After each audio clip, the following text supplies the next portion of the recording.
Blog Talk Radio. Welcome, living beneficiaries, to the show for living beneficiaries, the House of Hidalgo show on the Estate Radio Network. Prepare for the most educational 60 minutes on all of radio with your host, Rick Hidalgo. The House of Hidalgo show can be followed on Twitter or Facebook by searching House of Hidalgo. Find the show on the web at www.therockofsalem.org. Sign up for the newsletter, and while you're there, take the 5-question survey to let us know what you think. The Estate Radio Network is part of the Blog Talk Radio family of networks and can be found at www.blogtalkradio.com/South Dakota DP. Join the show now by chat or call 619-639-4605. Don't forget to dial 1 to get in the queue. Here's your host, Rick Hidalgo!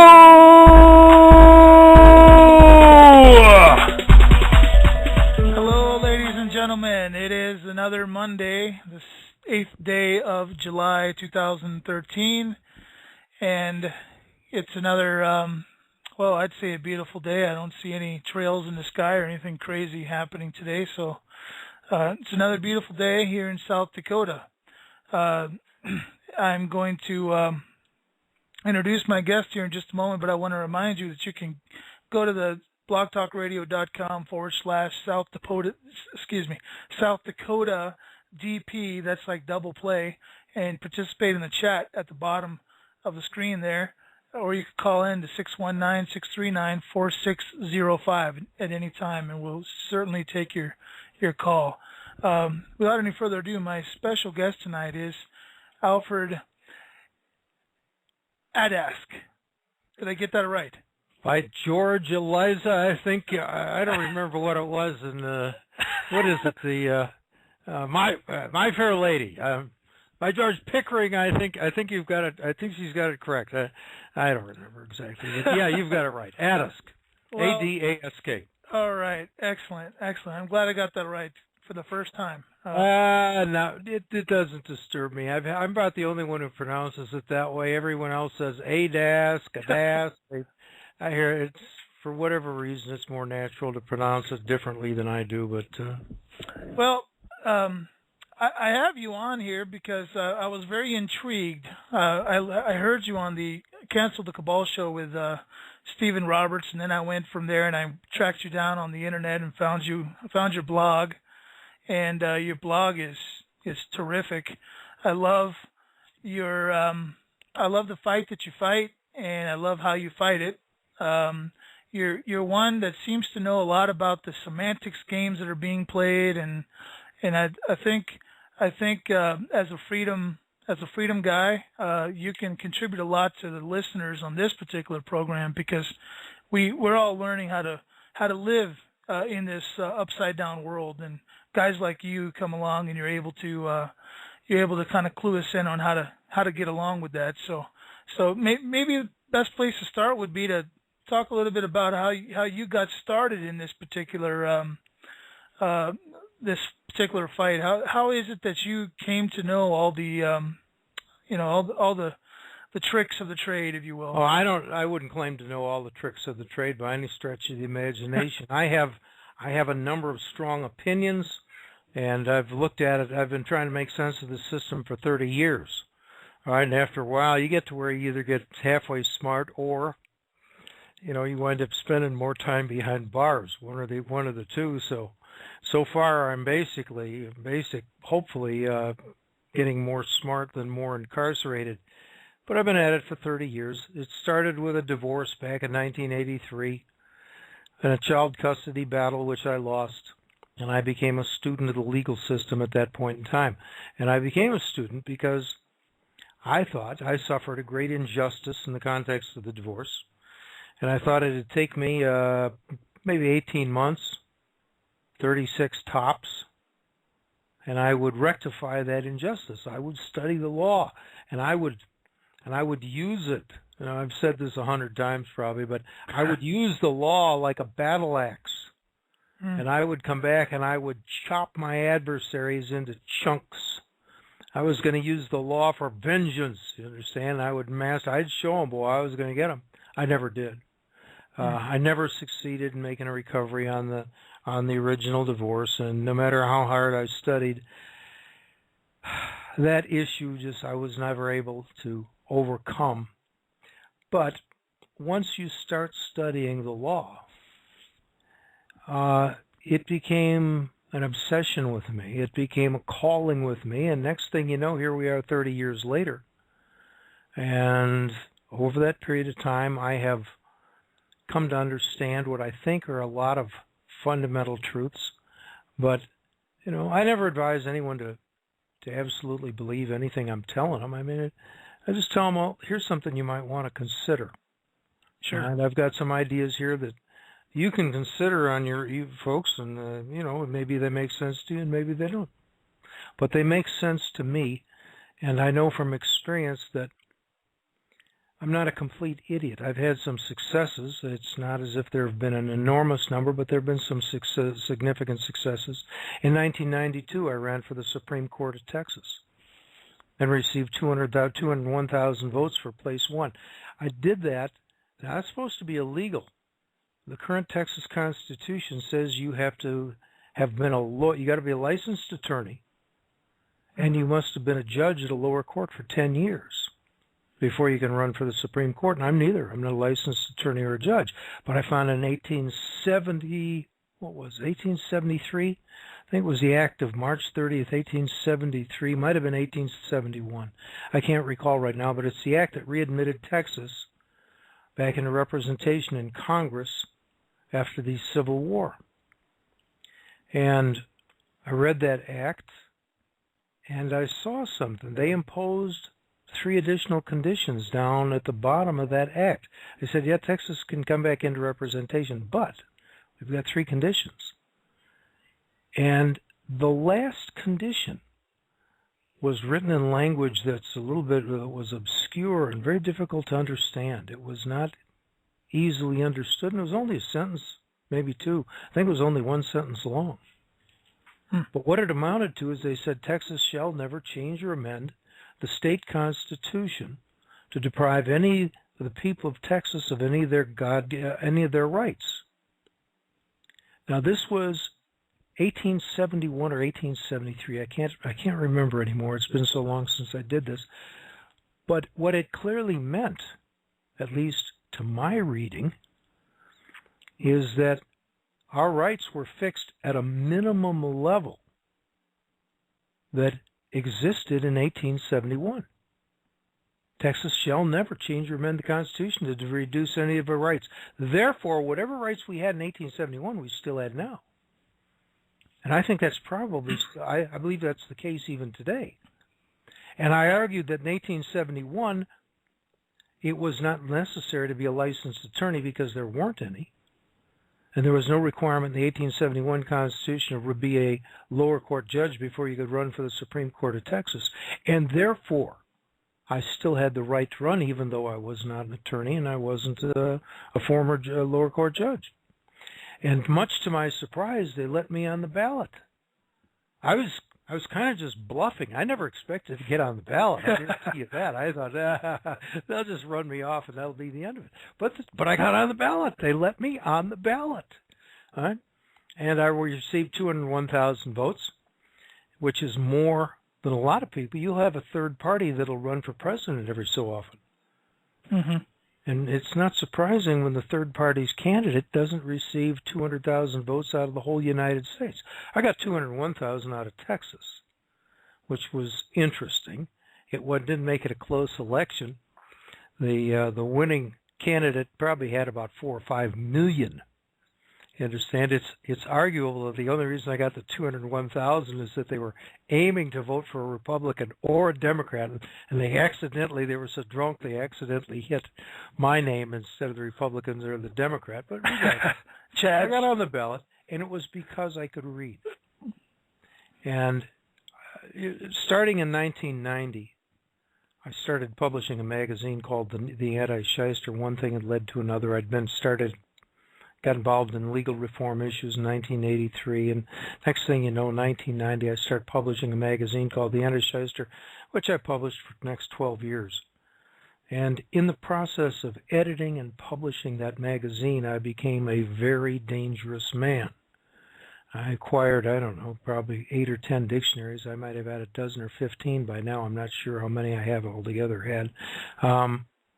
But you find yourself fascinated by words, and you find yourself compelled to spend your time reading articles that are coming in to be published in my magazine, and then editing them and shortening them and compressing them, articles from other people, or writing my own articles.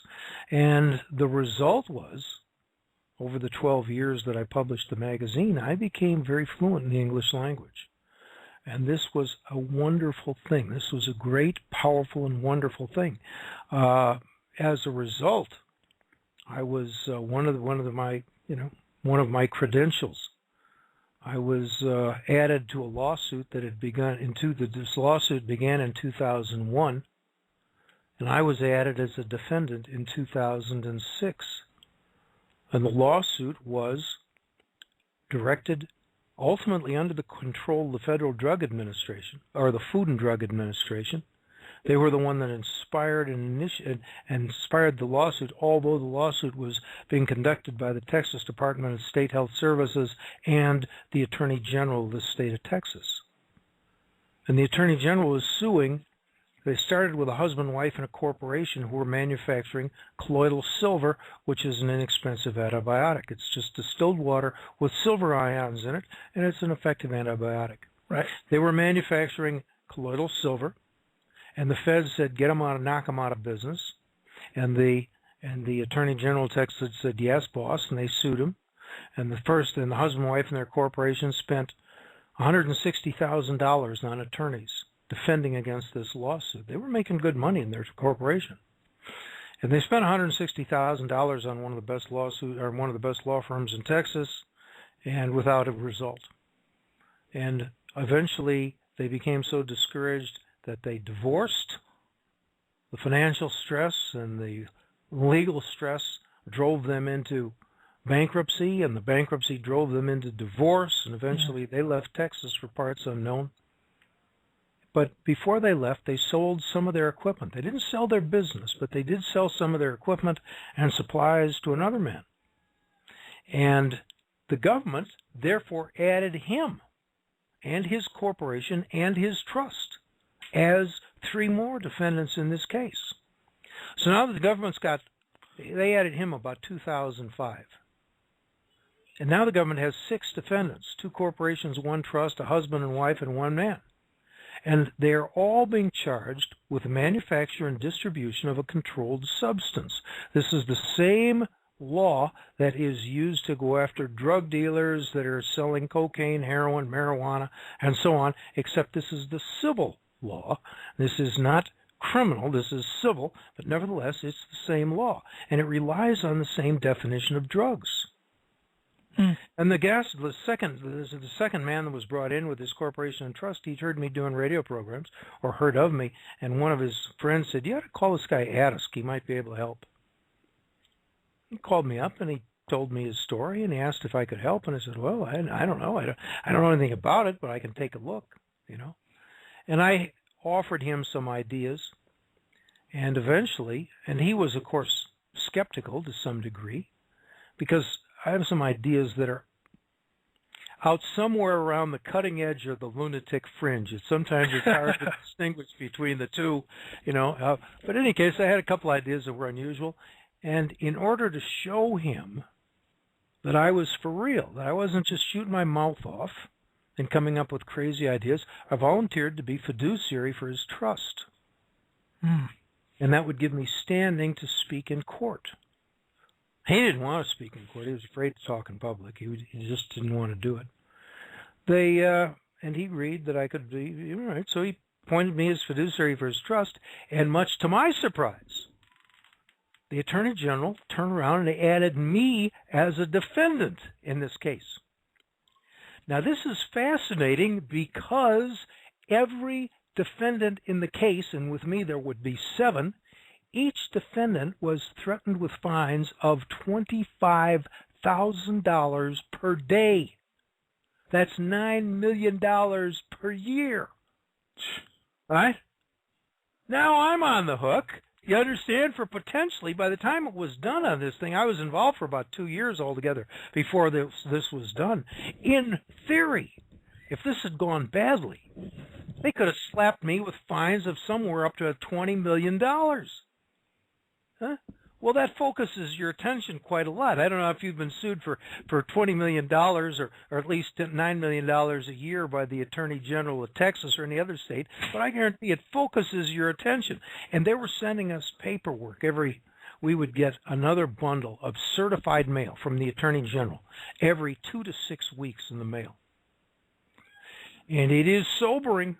I'm not kidding you. You know you're being sued for millions of dollars, and you go out and get the mail. Or, matter of fact, don't go out. Here comes the postman to the door, knocks on the door. Here, we got another one for you. Wow. You got another package for $20 million where you're being sued. Well, it gets you talking to yourself. But I read the relevant drug laws. All right? And for example, here's the definition here's what they say in the Attorney General's suit. It's part of their plaintiff's motion for summary judgment. And it said in part, Section 4.2, definition of a drug pursuant to state and federal health codes. The key to this case lies in determining at law, not as a matter of fact, whether the defendant's colloidal products met the definition of a drug when mislabeled, falsely advertised, and sold as products intended to treat disease. And this is from Texas Health Code, Section 431.002, subparagraph 14, which provides in pertinent part. And I'm reading this. It says, drug, this is the Texas definition of drugs. Drug means articles recognized in the official United States Pharmacopoeia National Formulary or any supplement to it, articles designed or intended for use in the diagnosis, cure, mitigation, treatment, or prevention of disease in man or other animals. Huh? Now, it didn't say man or animals. It said man or other animals. And the clear meaning is that they view man as an animal. Right. This is in the law.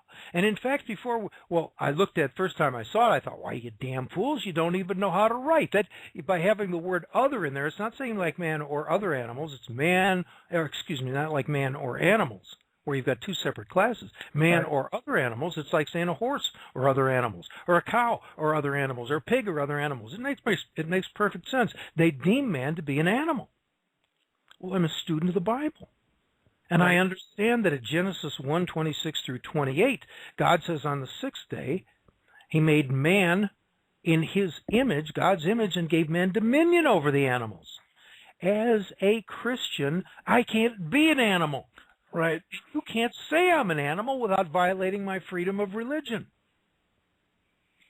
Now, in fact, I read that, and the first thing I thought, why, you fools, you don't even know how to write. And I continued reading, and it said, articles other than food, intended to affect the structure of any function of the body of man or other animals. And I saw it the second time, and I thought, my God, they're not being foolish. They really do think of us as animals. And it says it right here in the definition of drugs, and then the federal definition of drugs, which followed up, which is at Title 21, Section 321, subparagraph G, subsection 1, I'm not sure but Section 321 G1, Title 21. Again, they have an virtually identical definition of drugs, and the federal level also operates on the presumption that we are animals. Well, I said, boy, this is crazy. I drafted a freedom of religion defense, and to the best of my knowledge, I'm the first one to read the law and understand what it meant from a spiritual perspective. And in fact, we did research on this. We found 23 separate instances of laws and regulations at both the Texas level and at the federal level that applied directly in our case, where they used the phrase man or other animals, or they used the phrase animals other than man. and both of which translate into the government sees us as a bunch of livestock. Now, we've heard this for years, and we've said, well, they were livestock on the global plantation. No, right. It's there. It's there in the law. And in fact, it's not a new thing.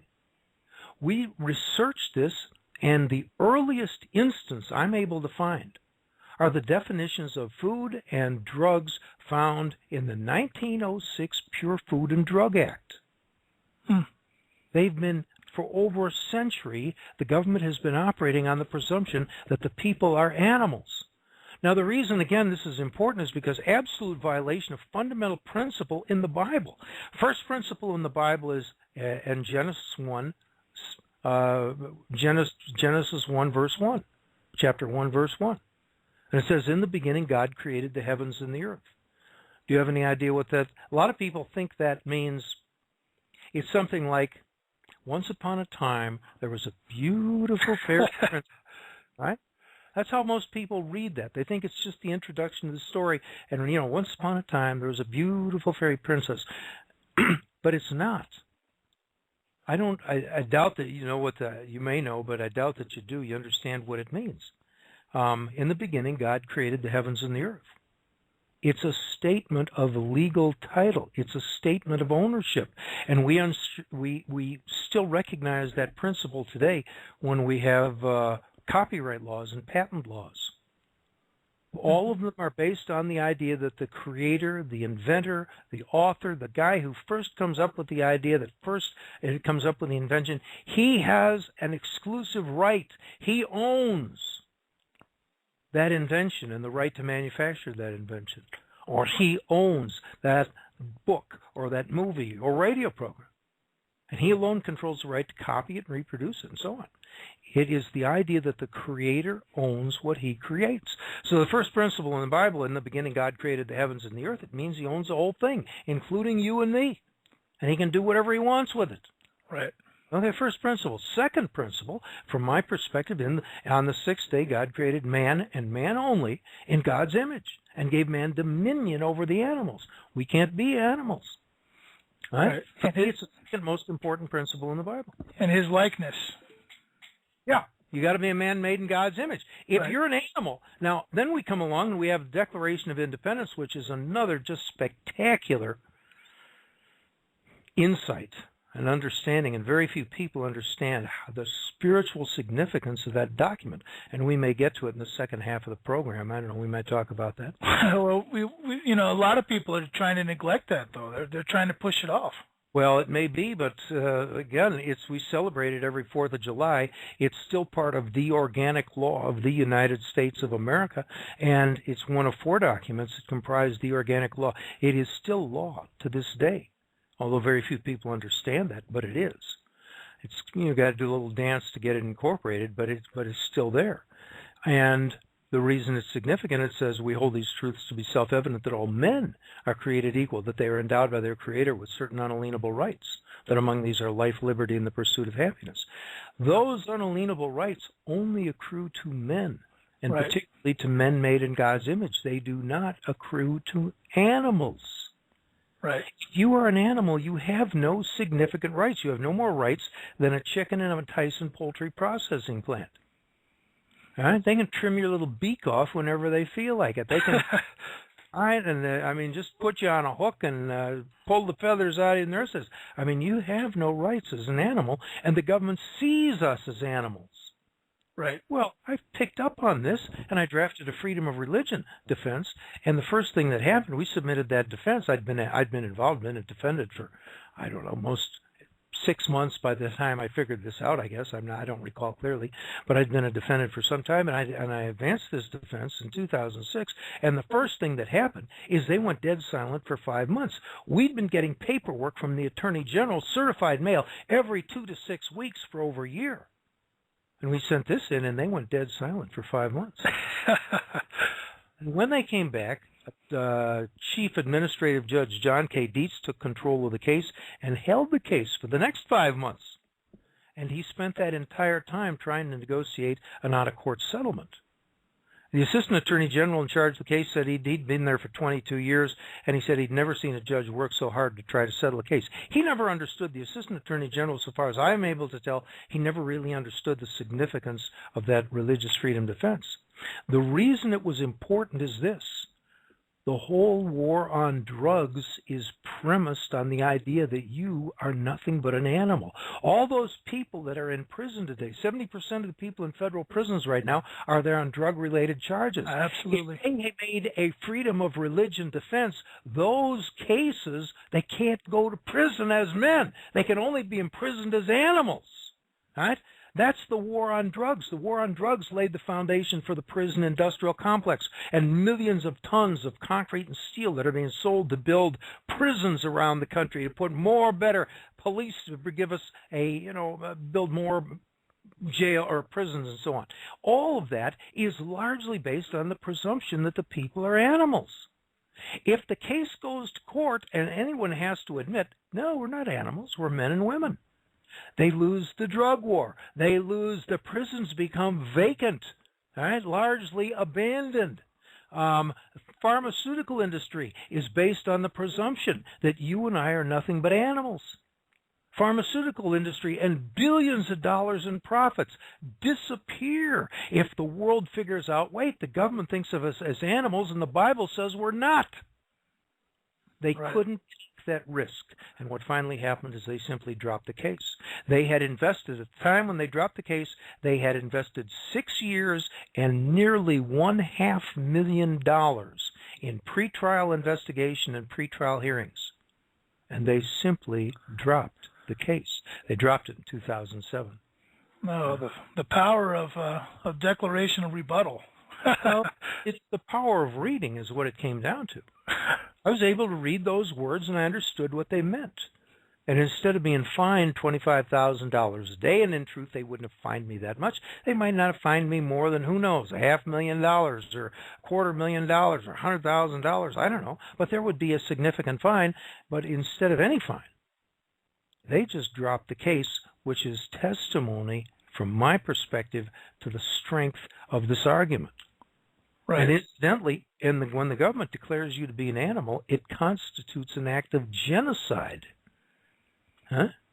Anytime the Hutus decide to chop up the Tutsis, the first thing they do is they declare the Tutsis to be nothing but animals.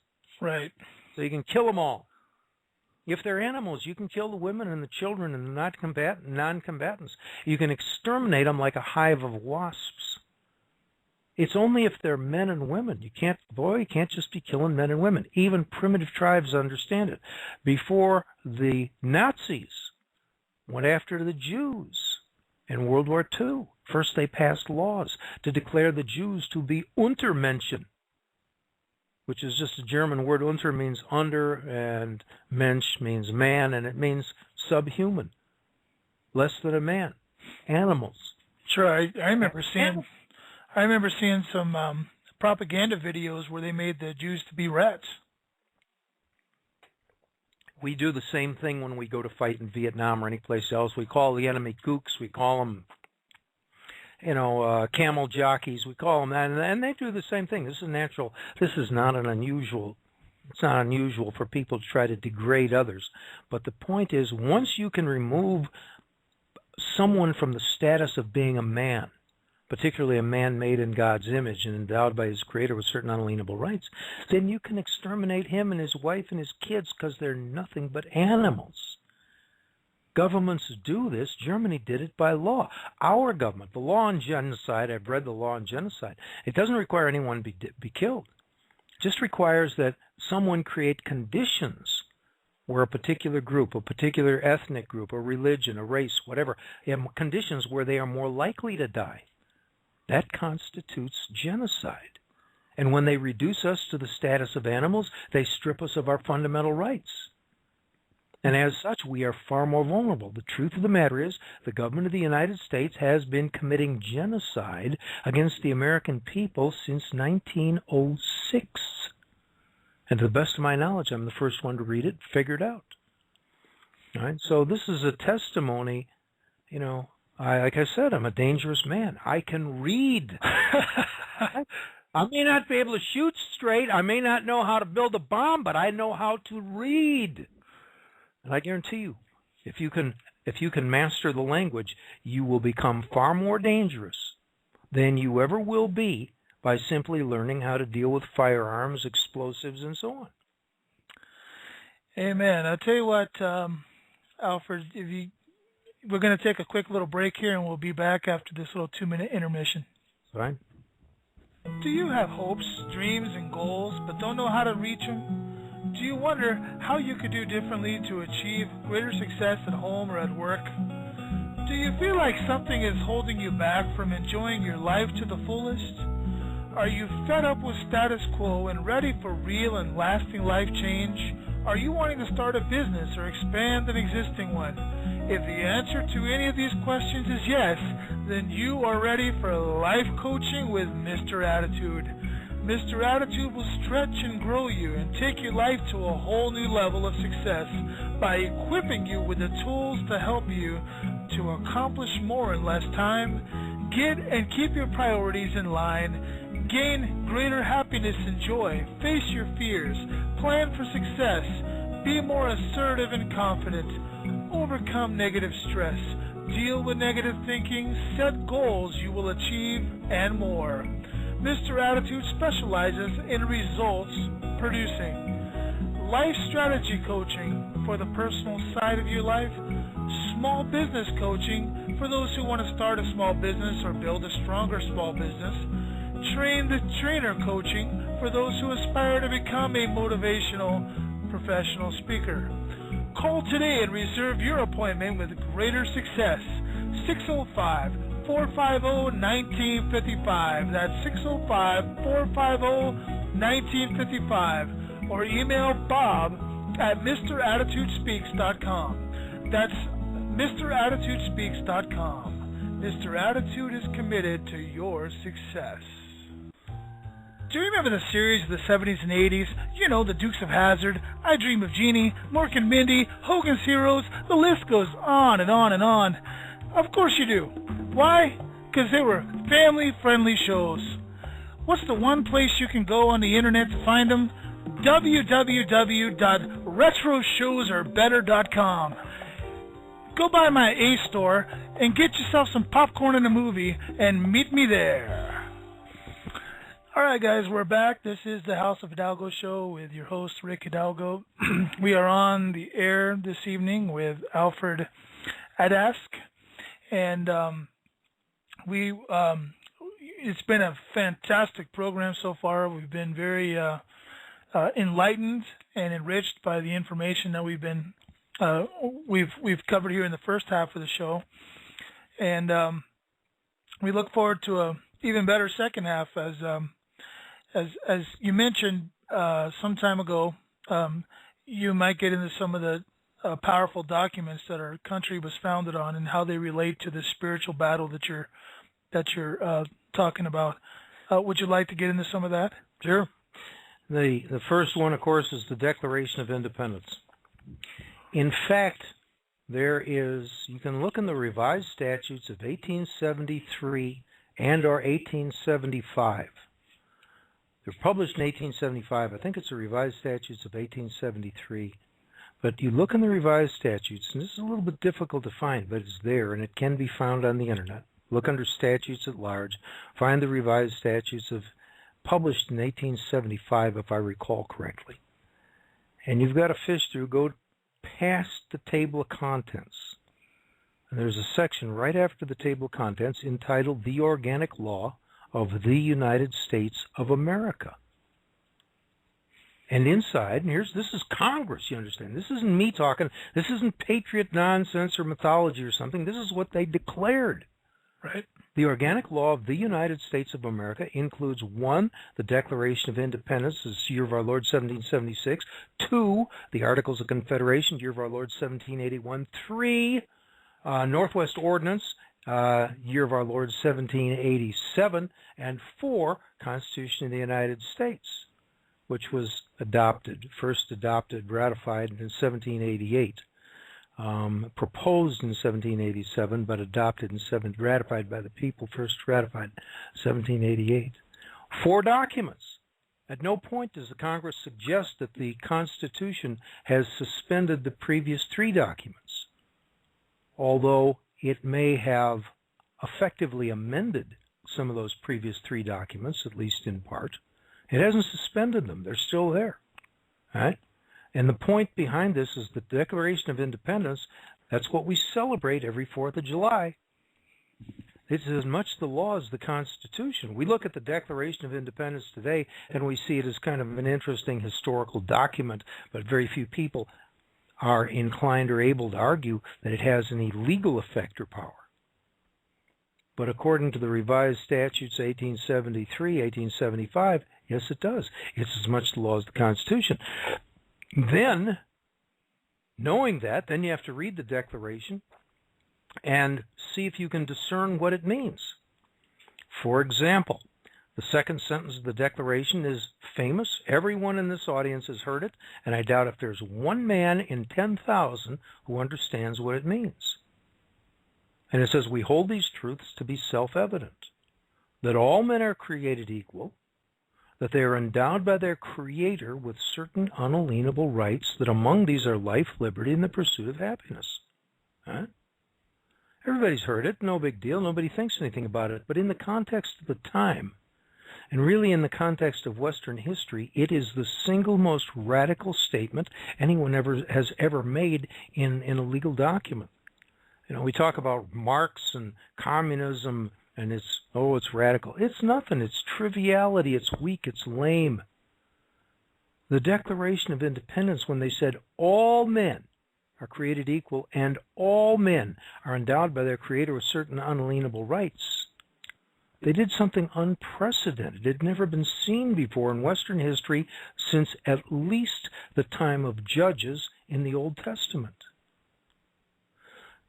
In order to understand it, you have to grasp a little history. And the history is that in Europe, the Holy Roman Empire, and later England, when England broke loose from the Holy Roman Empire, the presumption was that there was one sovereign in each country, and that was the king.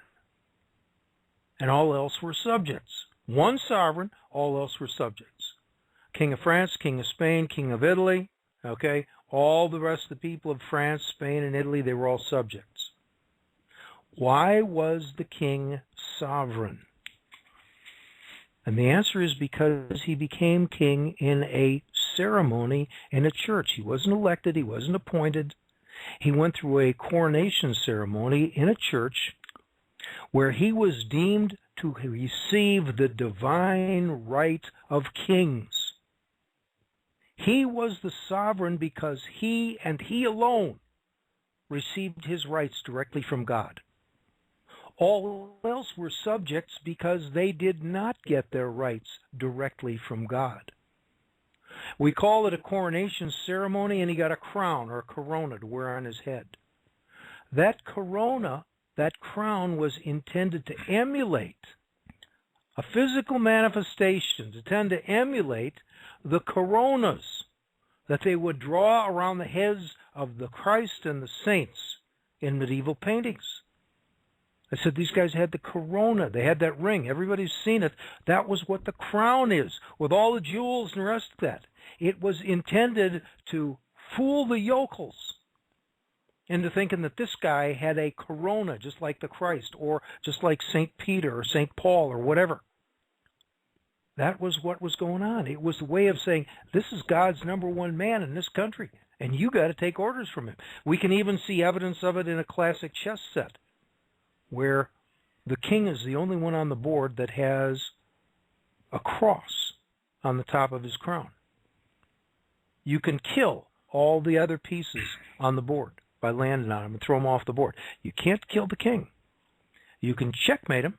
You can put him in a position where he can't move, but you can't kill him. Why? My reading of it is that he has the unalienable right to life. You can't kill God's man. Now, again, up until the Declaration of Independence, it was presumed only one man per country had those God-given rights. Everyone else was a subject because they did not get rights directly from God. When they came in and they said, no way, whoa, with the Declaration of Independence, they said, wait, we hold these truths to be self-evident that all men, including kings, were created equal, and that all men are endowed by their Creator with certain unalienable rights. When they declared that all of us get our rights from God, they elevated all of us to the status of sovereigns. This is the reason why Chisholm versus Georgia, which is a Supreme Court case from 1793, they declared that the people of the United States are sovereigns without subjects. All of us. You're a sovereign, I'm a sovereign, everyone is a sovereign. Mm-hmm. And the reason is because we get our rights from God. Now, they didn't say that in Chisholm versus, they didn't explain the reason. They said we are sovereigns without subjects. They didn't explain why. But it's my contention that the reason is because Declaration of Independence. We all get our rights from God. That's what made the King of England sovereign. He got his rights directly from God. Everyone else was a subject because they did not. In our country, said, forget that. We all get our rights from God. Now we're all sovereigns. And if we are, then the government is our public servant. Right? The government always serves the sovereign. Right. Under English law form, for example, you've got God number 1, the king number 2, government number 3, and down below him, below the government, all the subjects. The government serves the sovereigns and rules over the subjects. In our country, we were not intended to have any subjects. We were to be sovereigns without subjects. Under those circumstances, the government is our public servant, not our master. And that was the intent. And people have no idea of this. Mm-hmm. Again, this flows from that one sentence, in that we hold these truths to be self-evident, that all men are created equal, that they are endowed by their Creator with certain unalienable rights, that among these are life, liberty, and the pursuit of happiness. This lays the spiritual foundation for the beginning of this nation. And the third sentence of the Declaration of Independence is almost as important. It's not as radical, it's not quite as important, but it's close. It says that to secure these rights, governments are instituted among men, deriving their just powers from the consent of the governed. They're telling us the purpose of government, as envisioned by the Founding Fathers, was to secure to every man, woman, and even unborn child, yes, sir, their God-given unalienable rights. That was the purpose of government, and government wants none of it, because if they have to secure our God-given unalienable rights, guess what? They are our servant, and we are the masters. Right. But on the other hand, if they can tell us, if they can persuade us that we are nothing but animals, and they can cause us to pass up, to waive our claim to those God-given unalienable rights, get us to act in the capacity of animals, we don't object to it. So they said, well, they don't have any unalienable rights. We are no longer the servant. We, being the people in government, are no longer the servant. Therefore, we can be the master. Presumed consent? The consent is presumed because, one, people are ignorant, and two, very few people have sufficient courage to stand up and expressly object to this kind of oppression. And this isn't about shooting guns. It's not bombs, throwing bombs, and the rest of that. This is about reading. Right. Reading. And being able to, and learning how to present your argument in front of a jury, where jury can sit back and say, I think this guy's got a point. You quote from the Bible, you show people that you're not an animal, you explain to them why it's dangerous to allow yourself to be treated as an animal, as hazardous to your health, just as it was hazardous to the Jews in Germany. You make this pitch, if you can make it to a jury, there are going to be people on there and they see that, wait a second, I'm a Christian too. And the jury's going to sit there, and if you can communicate these ideas, all of a sudden, a whole bunch of things, good things, can happen. You can get the government off your back in a lot of instances. For example, right now, here's another one, another definition that turned up in this particular case, and I don't have it in front of me to read to you, but it was the definition of medical devices. And that's because Ben Taylor, the second man to be a defendant, him and his corporation and his trust, he was selling these little devices that were about the size of a cell phone that you could plug a couple of leads into, and you plug a couple of hook a couple of silver electrodes on the end of the leads, and you put it in some distilled water, and you can make your own colloidal silver. Well, they came after him for manufacturing and selling medical devices. And the definition of medical devices is also based on man or other animals. Now you have drugs are based on man or other animals, and medical devices are based on man or other animals, and I guarantee you there is virtually no American medicine that doesn't involve either drugs or medical devices. So all of American medicine is based on the presumption that you're nothing but an animal. And guess who was starting to enforce drug-related laws? The Internal Revenue Service. If you don't sign up and conform to the Obamacare requirements of purchasing your own insurance, health insurance, and one thing and another in conformity with that, they will impose a fine upon you. The IRS will do it. Right. All right? That means, insofar as they are enforcing, there's no Obamacare that doesn't involve drugs. There's no Obamacare that doesn't involve medical devices. It means, given that health care, medical care is based on the presumption that we're animals, and the IRS is enforcing these health care laws, the requirement that you buy this insurance, the IRS is operating under the presumption that you are nothing but animals. Now, this may seem a little bit far out. I don't doubt it does, and maybe even a little hard to follow. But it's not hard for me to see, after rolling this around in the back of my mind for a number of years, right, that if the IRS were to come after me, my first line of defense is, I'm not an animal. Right. Okay? You guys are committing genocide by operating on the presumption that I am an animal, and they're going to say, what are you talking about? And I am going to say, look, you're enforcing these damn health care laws, which presume me to be an animal. Right. How do you, and once we get into that, now, do they want this to go public? Do they want to fight this case in court? Or do they want to fight this argument in court? Or would they rather just say, look, we got millions of other people to go after. We don't need to go after that guy and fool around with this argument. Because if this thing ever breaks loose and a court, a trial court, or an appellate court, or perhaps even the Supreme Court, is compelled to admit that we the people are not animals, American medicine falls apart. The Food and Drug Administration becomes largely irrelevant. Pharmaceutical industry is ruined. The prison industrial complex is wiped out. Much of the modern police state, I'd bet you that at least half of the modern police state is based on the presumption that we're out chasing after drug users. We got the war on drugs that laid the foundation for the modern police state. Mm-hmm. That is all vulnerable and subject to being lost if we can get the government to admit in court that we are men and women made in God's image rather than animals. And I think, there's never a guarantee on any of this stuff, but I believe I can do that.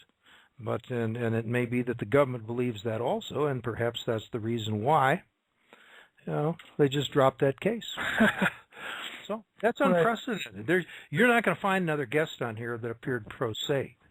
All right, and the government had a case going on for 6 years and nearly $500,000 invested, and they just dropped the case. Nobody else has done that. Right. Yeah. Could I kind of retract a little bit here? You said something a little while ago that was profound, and it might go into another area that we could investigate a little bit with these last 10, 11 minutes. You mentioned that the founding documents made it very clear that we were sovereigns with no subjects. Now, yep. At that time, that would have been absolutely a fact. True. Now, given the advent of corporations, yep. Corporations really, if you take it to a logical conclusion, they are our subjects, are they not? That'd be one way to look at it. Yeah, they certainly aren't sovereigns. Right.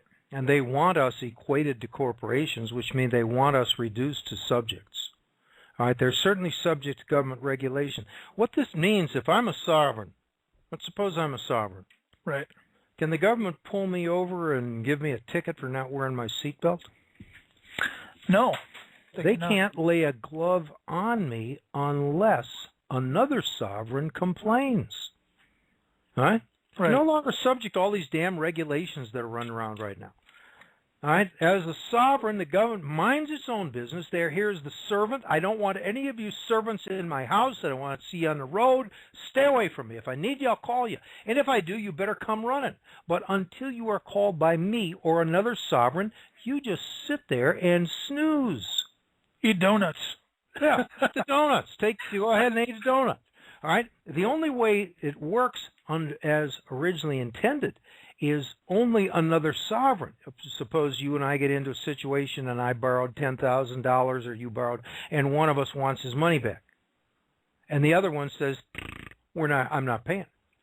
Sure. Well, now you can take this situation. First, you approach, for example, you loaned me $10,000. I tell you I'm not paying you, I'm not repaying it. You can talk to me about it at first, and you try to persuade me to do the right thing. But if I don't do the right thing, now it's up to you to go call our servants and say, look, that sovereign Al over there is not obeying the law. Right? He's not behaving like a sovereign. He's being irresponsible. He's refusing to pay. He's refusing to do the right thing. And when I say the sovereign's law, I'm talking about the people's law in particular. Right. Constitution for one thing, and the organic law of the United States of America altogether. But he's not behaving as he should. And what do the servants do? The servants, with your authority, they grab me and they say, Bubba, you got to go down here. We got a problem. Got to drag you to court. And then we put a jury together of 12 other sovereigns. And ultimately the jury will decide if I'm obligated to repay that $10,000 or I'm not.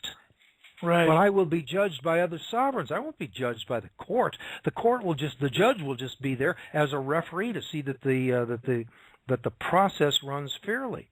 Mm-hmm. But it requires a sovereign to initiate the procedure against me. So how many traffic tickets do you think you'd get in this life if they were only initiated by some sovereign driving down the road and saying, that guy's driving crazy. Somebody get a cop out here and pull him over. I mean, there wouldn't be any traffic tickets. Right. If you and I were deemed sovereigns. They would wait until one of our neighbors complained, and then they would act. If a sovereign calls out, the public servants, fine. The servants will deal with the other sovereigns who are behaving like horses' butts, and that's their job. That was, in broad strokes, the way I believe the country was intended to operate. But today, government will pull you over for any reason it likes or no reason at all.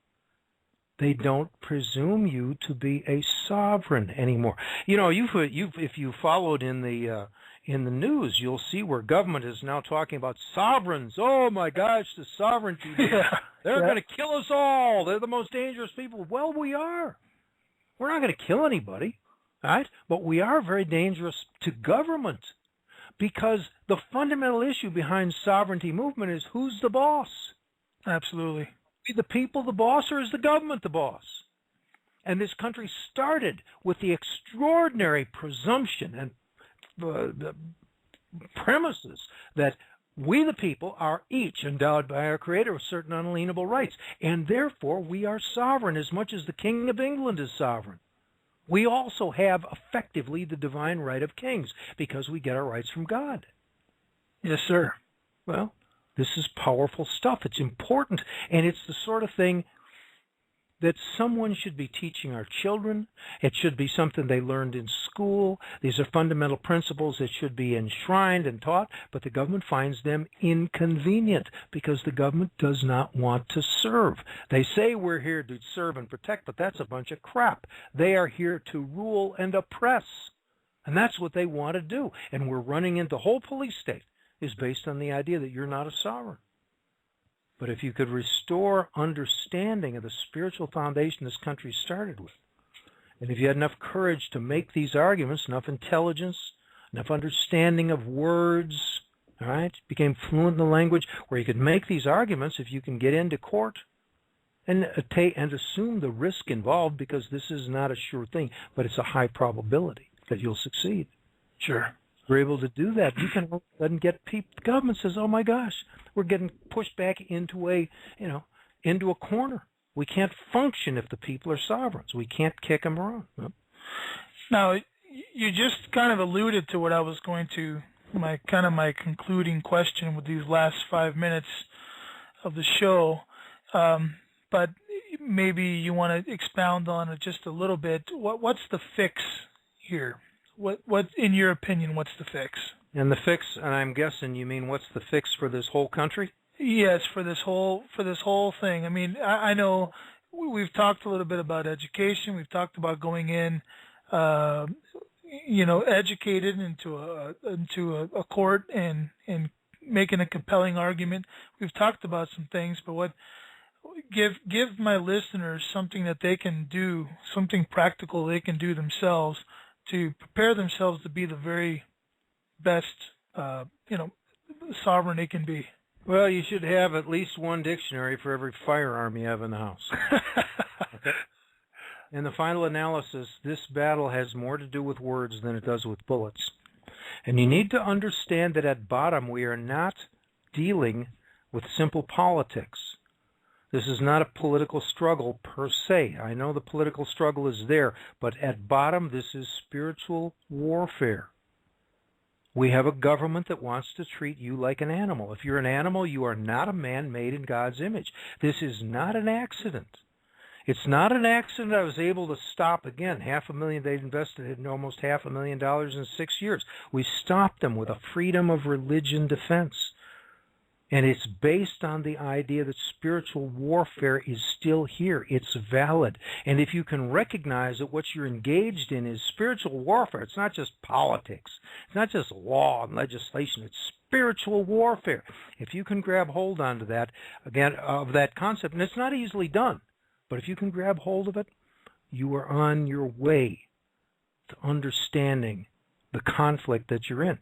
And it means that you have to embrace that spiritual warfare from hopefully the Christian perspective, certainly a godly perspective, and it gives you courage, it gives you commitment. It's the sort of thing that is hard to see, hard to believe, but once you get hold of that spiritual foundation and the spiritual warfare we're engaged in, it becomes easy.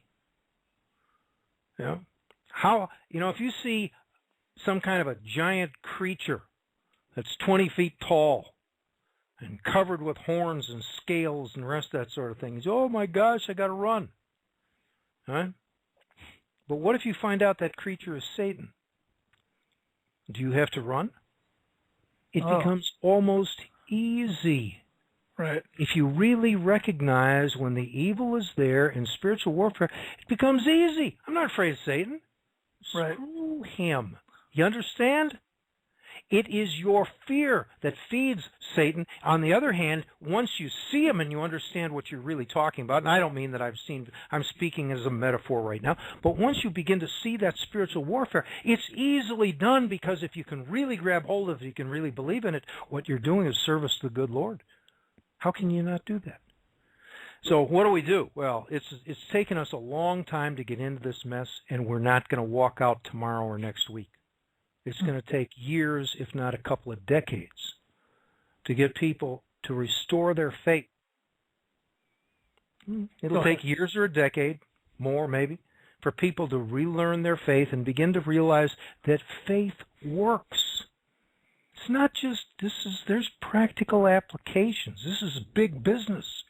And I mean important all of us. I don't mean big business in terms of money, but I mean important all of us. Once you get that, from my perspective, that's a good thing. Until you get that, we are going to be in peril. Do you want to give some information where people can find your blog and such? Sure. If you're curious, we have, I think there's about 1,200 articles that are published right now. You can find them at adask.wordpress.com. That's ADASK.wordpress.com. radio.com. And stop in. You'll see there's categories, and we put something up every couple of days. And do you not have a radio show as well? Oh, yeah. We do Financial Survival right now on Monday through Friday, 1 o'clock Pacific Coast time. AmericanVoiceRadio.com. If you wanted, you can catch it there over the Internet. It's also at 4 AM stations and shortwave and satellite and one thing. Right. All right.